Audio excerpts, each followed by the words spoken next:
It is so nice to be here talking to you both. It's so exciting to have this story like this, like never before. Yeah. How has it been for you to take on this ride, and especially to get to know each other so well in order to do this well?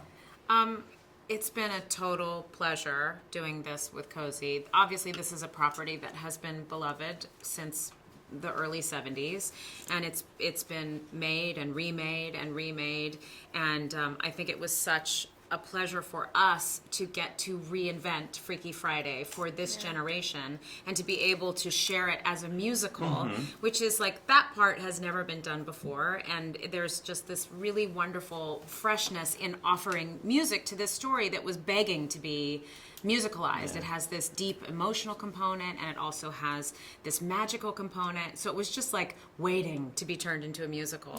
Yeah. And you wrote music here. Yes. So how was that, and how did it work out? Well, I mean, in terms of articulating with what the pieces that were already done there. yes.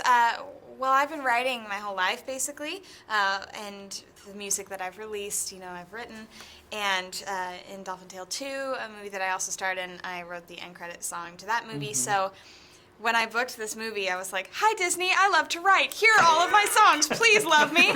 And at the time, they were like, "Thank you so much. We're good," because they had all the music that they needed. I mean, Tom Kitt, Brian Yerke, obviously, they were going to take it from there. And so, obviously, I knew, okay, well, that's great. I just wanted to throw my hat in the ring as some kind of other song to be used, but that's totally fine. And because I kind of threw myself out there, months later, after we finished shooting, they approached me and said, "Hey, we actually need a song to open the movie, a angsty teen pop fun song. Would you like to try to write it?" I said, "Oh, yeah." I said, "Oh, let me think about it."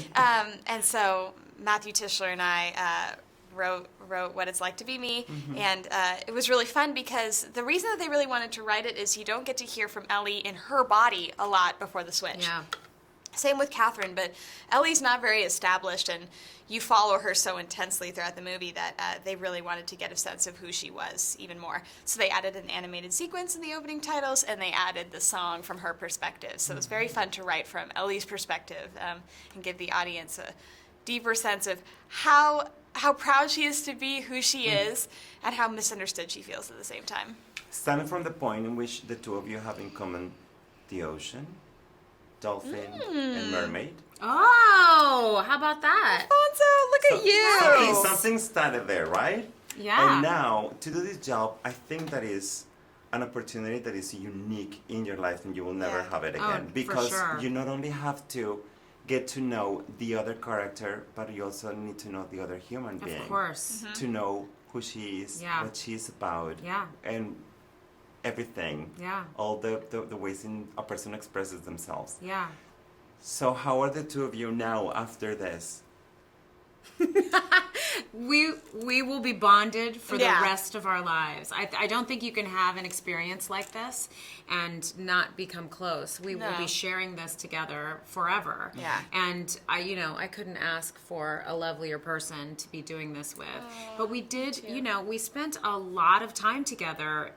Not just, we did actually like practically steal things from each other and have long talks and got to know these characters together.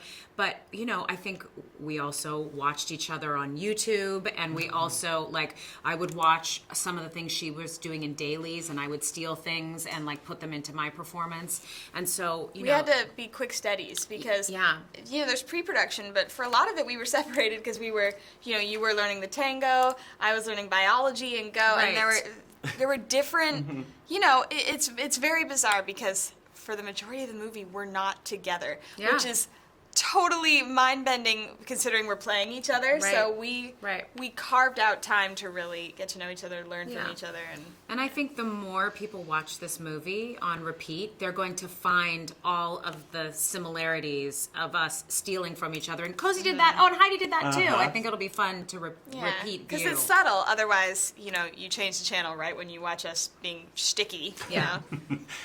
There is also something that I have found about this story, and it's something that happens to me because whatever you are in your life, you see it and it tells you something different. Yeah. At first I saw it from the perspective of an adolescent, and it was Yeah. about me and people not understanding Right. me, and then you grow up and then you see it as something completely different. Yeah. Probably the lost time with Yeah. your parents. Yeah. So how did you see that impact and that that aspect of the movie being pertinent at any time or for everybody? Yeah, I mean, I think these characters are at such an impasse when we first meet them, and they have lost all ability to communicate with each other.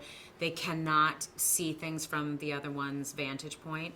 And through that moment of being able to walk a mile in each other's shoes, they have new grown compassion for each other, and I also think that's why this story keeps getting told over and Yeah. over again, because as human beings, I think we're very interested in exploring love and compassion, and certainly this wonderful mother-daughter relationship is like, it's such a beautiful canvas to paint all of that on. And I think it's cool too that the key demographic for this movie are parents and children.